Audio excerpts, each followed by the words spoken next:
Number 10. Empathy.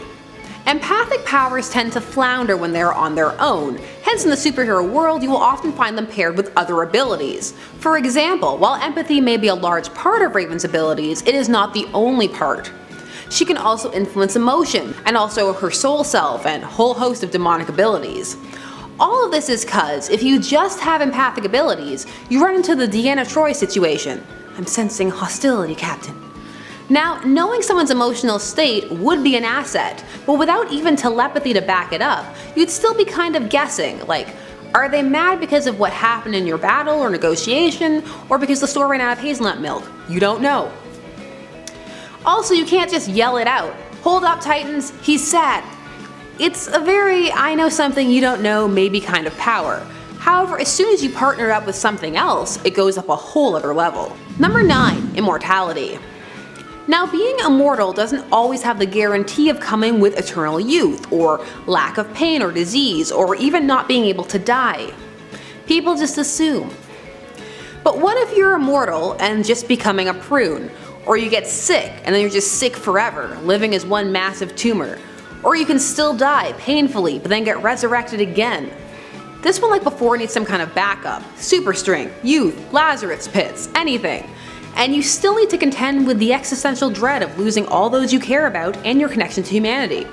If you feel like you can't keep up with music after like a decade, imagine keeping up with people and trends after a century. Full-time job. Could you stay good? Or do you think you'd get a little weird if you were immortal? Me? Full Louis de Pointe-de-Lac, cabin full of books. Life goals. Number 8. Precognition. Now, precognition sounds like a great ability. You can see the future and then you can change it. But no, think about it. Either way, you've been Cassandra'd. So, you see the future, and you change it. Well, that means the future is fluid. So how good was your prediction in the first place? Did you change it? Would it always have changed? Or the other option, the future is inevitable. No matter what you do, you are hurtling towards that timeline. Heck, maybe even you trying to change it sets it on that path. Great. Well, what good is knowing then? It is more useful if you can change things, but then you have to live in a world of all these shifting potentialities. I guess it would also depend on how strong the ability was. Like, what if you were seeing things you couldn't exactly place, like somebody brushing their teeth, but evilly, but with no other clues? Then someone might try to steal you, and that might set off a Civil War II or a Minority Report. It's a whole thing. More trouble than it's worth. And it's 7 Ugly John.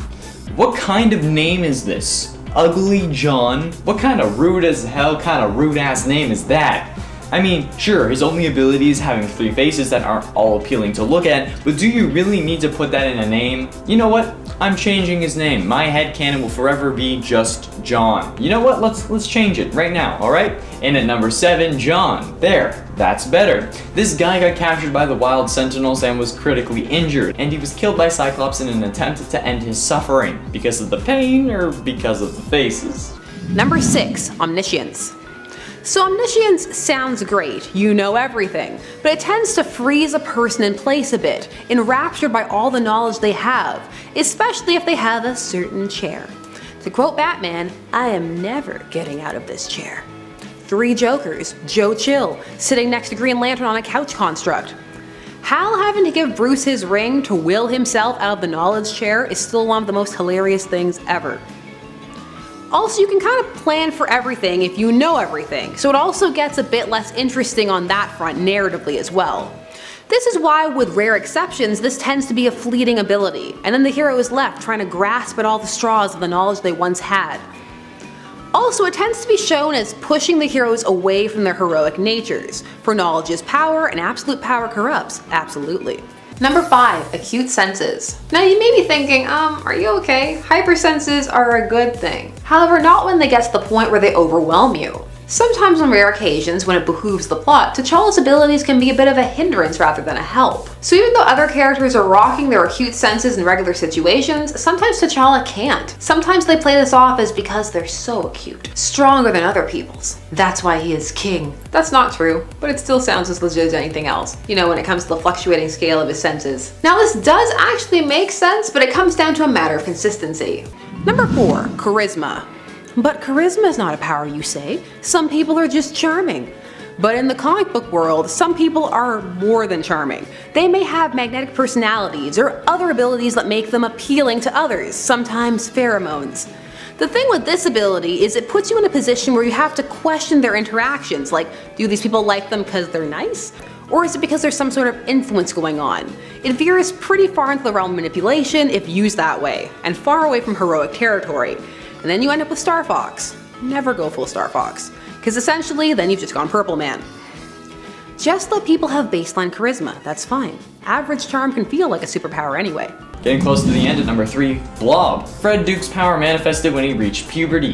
His major weaknesses were the same as most humans. Short temper, lack of foresight, lack of intelligence, and easily manipulated self-esteem, something all humans have. He was depowered in House of M, but before this Blob's blubber was impenetrable. Even Wolverine's claws couldn't slice the dice. He's gone by the aliases of Frederick, Fatso, Tubby, Big Man, Brainless Lumox, and Horseman of Bounty. I'm not like your normal horseman. I'm a load of blubber. He's a rescue. I'm not savable. Number 2, Eye Boy. So Eye Boy is covered in eyes. Eyes everywhere. You can see everything from all directions. So one would assume your brain would also be honed to accommodate this newfound skill. But also, you'd be so vulnerable. All over. So many places for people to poke. And they don't even have to come for you. You could just fall over, smushed. This, however, is a huge surveillance advantage, but you have to make sure your eye person doesn't get rushed into combat, or it could go very poorly very quickly. Now for Eye Boy, they amped up these powers, gave the poor kid a break, and he can see more than just the average human with all of these eyes. He can see things like magic and people's personalities, so it's like an extra perception on top of just having more eyes. Aura tracking, just a whole host of things to make up for what would otherwise be just being 10-eyed man but all over your body. And number 1, niceness vibes. Feel the vibe, man. This was an ability particularly highlighted by the 3rd Gold Star, who just wanted the universe to be a kind and decent place, which made him the arch enemy of Lobo, and the two would regularly get into dust-ups. Gold Star was even drawn to be the opposite of Lobo. He can encourage people to be nice because he emits niceness vibes, but they most certainly do not work on the main man. Gold Star would routinely get his butt handed to him because the writers did not like him and were just waiting for the day that he would kind of fade into obscurity, which isn't very nice. See, his vibes don't work at all. Number 10, immune to mystical attacks. When you're a superhero, you need to be prepared for pretty much anything. There are a wide array of different types of villains that can come your way. This of course includes magic. So T'Challa worked to find a way to render himself immune to mystical attacks as a way to deal with Dr. Doom. Cause one must never forget that Dr. Doom is a master of science and magic, for he is Doom, and he doesn't discriminate. He has no time for science versus magic pettiness. So T'Challa got an alchemical upgrade that made him able to detect, hide from, and be impervious to mystical attack. Now mileage on this varies. For some it's cool. He saw a problem and a weakness and he solved it. But for others it's like, well, isn't this like when you're playing on the playground, the kid is like, nuh-uh, you can't hit me because suddenly I have immunity. T'Challa can already do a lot, so for some this was overkill. Number 9, reanimate the dead. Oh yes, Black Panther is a necromancer and actually king of the dead. So he can raise the dead and create and command a zombie army, which may not sound like the most heroic ability, but I guess it's all in how you use it. He was anointed as king of the undead, and with that came all of these mystical abilities. The thing with an ability like this is not only does it feel like it skews villainously, but it also is something that changes the scope of many conflicts. I mean, there are dead people everywhere, so any conflict is just potential zombie horde, or maybe at least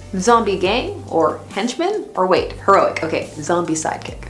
Number 8, Humanoid Panther. Earth X is one of the well-remembered alternate universe Marvel stories, a dystopian world where a mutagenic virus has run rampant, courtesy of, you guessed it, Reed Richards. The way these mutations manifested varied, but in Black Panther's case, he became a panther. A human panther. Panther Man. Cat Man. It's hard to be a menacing cat man. I mean, you can push and make a credible case, but it's an uphill battle. The whole story was pretty interesting though, so actual Panther Black Panther fit right in. He fit right in. Marvel is currently mining its past successes, so there is a follow-up series following some miscellaneous characters and kind of a prequel to Earth X, and so far it's pretty solid. Number 7, color manipulation. So when we're talking about this, we're talking mostly about the color kid, who can change the color of any object at will. Now, cool for your career as an interior decorator extraordinaire, but for your crime-fighting career, less so. So this character once used this to mask a MacGuffin so that the villain couldn't find it. But I mean, this is a stopgap measure. He also tripped someone because he blended an object into the floor. So distraction at best, annoyance at worst. Now you could work this, but you'd have to be one think on your toes color manipulator. So many other careers. Children's entertainer, that would be another good one. Teach the young ones all about mixing colors. Number 6, MANGAVERSE. So on Earth X, T'Challa was a literal panther man. In the MANGAVERSE, oh, it's so much better. So he's a dude with a pet panther who can summon spirits, and when he does so, him and his panther combine into Black Panther. Again, a panther man, but this time a dude literally fused with the cat. He could also become the Falcon, because why not? Summoning spirits and animal transfiguration. Practically the same thing. I can't think about any of this without thinking about Manimal. And 5 gold balls. Fabio Medina was a mutant whose powers manifested after the war between the Avengers and X-Men. After he was the victim of a robbery, his powers manifested. Powers that include the ability to produce gold balls from any part of his body. These balls can also vary in size. They emit a poink sound every time they hit a surface and seem to be able to bounce. If that's not weird enough, it was later discovered that the balls that Fabio produces are in fact unfertilized eggs. I'm assuming human eggs because, you know, he's a human, but he's also a male, so it confuses me. He currently goes by Egg after joining the Five, where he helps Kuroka revive dead mutants. I'm assuming he's using these human eggs he produces. A giant human egg flying at you, do you know how terrifying that would be? Does it still have 32 chromosomes? Would a normal-sized swimmer be able to fertilize it? So many hard-hitting questions. Number 4, spirit energy constructs. So back to King of the Dead. Not only can T'Challa raise a zombie army, but if your body is no more than just, well, you know, it's done, he can raise your spirit and create a kind of physical construct body for you to inhabit. So you'll be corporeal and be able to do some damage. That's intense. This is high sorcery. Scary T'Challa. Let the dead rest. But what he really does with this is create a magic spirit of ectoplasm that can affect both our physical plane and the nether realm. Plus it looks cool. Number 3, power rings. Now the power ring is a fantastic weapon, and one that is immensely powerful. I mean, with it the limits are literally only one's imagination. However, sometimes the constructs can get a little silly. People creating whole trains and cars around themselves and the like. Plus, without the rings, not all the lanterns have backups, not even some extra martial arts training. Simon Baz carried a gun for a bit, but that didn't go over well. Also, a couple of issues into having it, he shot and killed Sinestro. Thankfully they were already in the realm of the undead, so it didn't have a permanent effect. But still, he would eventually be convinced he didn't need it. Kyle has some crazy constructs, because he's an artist. So the idea is that he would naturally have these really intricate designs because of his artistic nature. Okay, tell me that during a hostage situation under hostile fire. Really cool weapons, not always used to the best of their abilities. Number 2, Ghost Panther. The Infinity Warps universe. More amalgams, but this time with other characters within the Marvel universe. So here we have a fusion of Black Panther and Ghost Rider, specifically Johnny Blaze. Here we have a young T'Challa who is arrogant and rebellious and exiled from Wakanda after getting in some beef with his dad. So he went to America where he met Jericho Simpson, who became his new mentor and renamed him Johnny Blaze. Just cuz. He took up stunt work. But then while doing a stunt, he felt his father dying, which broke his concentration, so he died too. Then he was revived and offered Ghost Rider's powers. I mean, just cuz. He wasn't down for it at first, but accepted when it gave him the opportunity to take on his father's killers. Number 1, hypercosmic awareness. So Black Panther has been exposed to the mind of Galactus, and this combined with his exposure to the heart herb, well, it changed him. He was able to see the confines of the Marvel Universe, and eventually also the multiverse. So he could have visions of things occurring outside of the 616. What good does this do? Well, I mean, it's great when there's imminent doom. Otherwise, it would just be annoying. Oh man, I know that Peter B. Parker got a gym membership. This information, the world needs it. Alert the media. Black Panther, gossip monger. That would never happen, but it's fun to think about. In a 10 long neck. According to comments I've seen on these videos along with my own, it looks like this may be my mutant counterpart. I really don't know why you people were so obsessed with my neck when I first started, both on this channel and our sister channel, but I guess I am long neck. Before the events of M-Day, William Hanover was a mutant with a slightly longer neck than normal. He was a student at Xavier School for Gifted Youngsters and helped Cyclops oppose Zorn's rampage. You had a long neck and you were admitted to the Xavier School for Gifted Youngsters? Okay. He first appeared in New X-Men number 140 in June 2003, and there is no other information about him. His power was legit having a long neck, and that's it.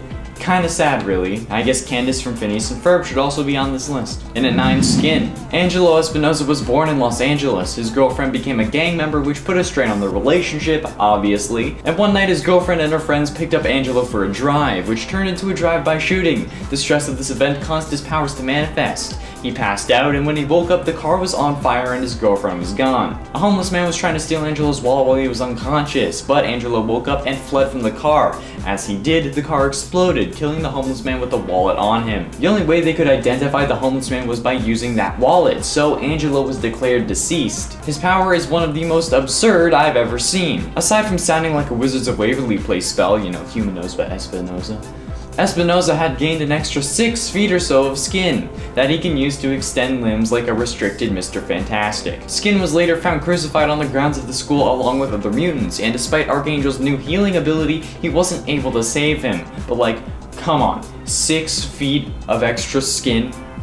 That's dumb. And at 8, Maggot. This one has to be the most confusing of the bunch. The kid known as Japeth, if I even said that right, was tortured by terrible stomach pains and required special food. He was told by doctors that his pains were caused by cancer, so in an effort to save his family money on medical treatment, he left his small African village at 12 years old to commit suicide. He ended up being found by Magneto, who helped him uncover the true nature of his pain. 2 slug-like creatures that lived in the boy's guts that acted like his digestive system. After Magneto got revenge for Maggot's father's death, Maggot was horrified by his actions and didn't join Magneto's cause. Sometime later, he ended up seeking out Magneto in an attempt to get him to help Maggot master his power, his slugs. He had named them Eeny and Meeny, and they work as his digestive tract, meaning he will essentially vomit them out and let them hunt. They will find food, eat it, and then return to Maggot, giving him all the nutrients from that food after he's like swallowed them back up, since Maggot cannot eat proper food on his own. Yeah, it's weird, gross, and disgusting, but oh well. That's why it deserves to be on this list. Number 7, Bronze Tiger. Now the Amalgam universe has some mashups that people will never forget. I mean, here on this channel, we won't let you forget about Darkclaw, ever, even if you wanted to. But not every Amalgam was one that people felt was spot on, and some felt a little thrown together. Case in point, Bronze Tiger. So Bronze Tiger was a combination of Black Panther and Bronze Tiger, just full on having the name of one of them, not even like Black Tiger or something like that. Also, Bronze Tiger started off as a villain, then transitioned into anti-hero, so he seems a bit of an odd matchup. The history is very brief and seems far more T'Challa, only now the name is Ben'Chala. Ben'Chala. B''N''Chala. And at 6, GLOB Herman. Look, trained mercenaries or villains know where to shoot or stab you. Some trained individuals know where to stab you to make it look like you're dead but not actually kill you. But it's a general rule of thumb, you know, shoot to kill, aim to thrill, or aim for the head and right in the chest. Well, what if you had transparent skin so the villains knew exactly where to put each bullet or knife to avoid your bones? Well, there you have GLOB Herman's power. His real name being Robert Herman, he probably took one of those memes that's like your stripper name is the color of your shirt and the last dessert you ate, but it was like your superhero name is the last thing you wrote on backwards plus your last name. And boom! Blog backwards Herman was born. Blog backwards is GLOB, so. Number 5, organ rearrangement. Now this is great in battle. Someone's going in for a kill shot, just relocate your heart or whatever needs to be relocated because, you know, they're coming at you. But the question is, how quickly does this happen? Is this organ teleportation or more like the slow, progressive slog of it through your body? Can you feel it? That'd be really gross if you could. However, when else do you need this? I mean, aside from pranking purposes, terrify your friends and family. Where's your heart? How are you alive? Surprise, ma, I'm a mutant. The thing for characters who have this ability is it usually isn't brought up until absolutely necessary, so you can get a bit of Deus Ex organ rearrangement. And at 4, Zeitgeist. Look, puking is never fun, especially not after binge drinking. But while it may feel like acid in your throat, the stomach acid doesn't really burn through any non-organic material. Well, imagine vomit that may actually end up being able to digest corn. Well, let me introduce you to Zeitgeist, the most common mutant right now because he looks like he's wearing a surgical mask and we all need to be wearing one right now. He would have nightmares about a makeout session gone wrong after he ended up spewing acid vomit on a girl's face during a drunken day at the beach.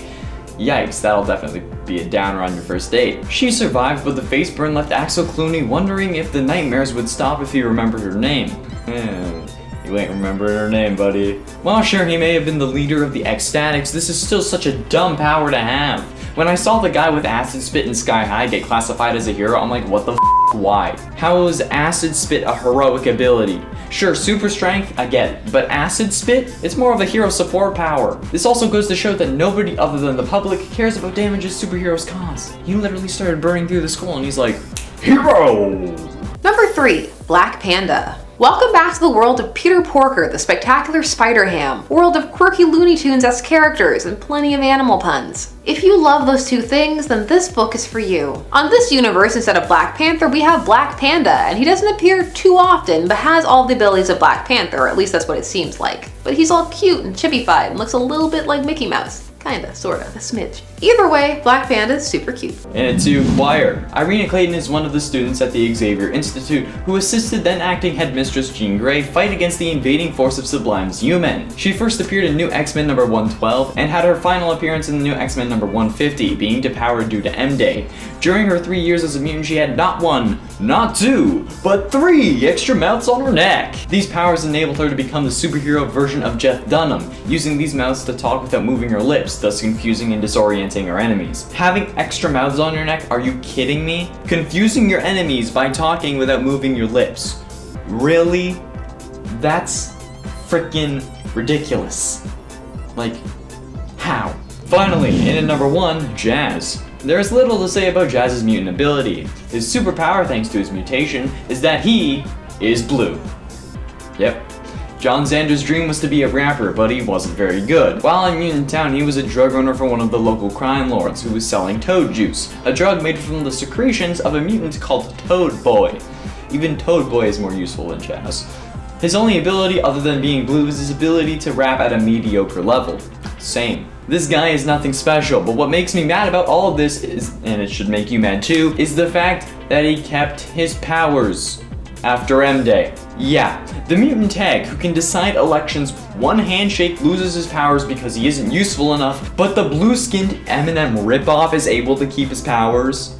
No, not even powers, blue skin. He's probably as mad as I am about it, and you should be mad about it too. If he knows about it, that is.